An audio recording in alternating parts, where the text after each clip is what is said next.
சேது கேக்குறாரு, அப்பத்தா டாக்டர் கிட்ட போனாங்கல்ல, பார்க்க போறது ஆம்பளை பிள்ளையா பொம்பளை பிள்ளையா ஏதாவது சொல்லியிருப்பாங்கல்ல. அப்பத்தா சொல்றாங்க சேது கிட்ட, உன்னைய மாதிரி ஒரு சிங்க குட்டி தாண்டா பிறக்கும். அப்பத்தா எனக்கு ஆண் வாரிசே தேவையில்லை. பரகுடா சேது, அப்பத்தா எனக்கு பொம்பளை பிள்ளை தான் வேணும். அந்த பொம்பளை பிள்ளை ஞாபகத்துல எங்க அம்மாவை நான் பார்க்கணும்னு ஆசைப்படுறேன். வெள்ளத்தாயி தமிழ கூப்பிடுறாங்க. பேரன் சேது உன் மேல வெறுப்ப காமிச்சாலும் மேல அன்பு பாசமும் இருக்கதாண்டி செய்யுது.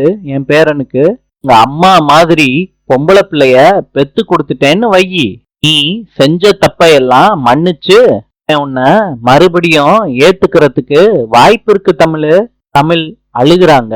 நாளை சந்திப்போம்.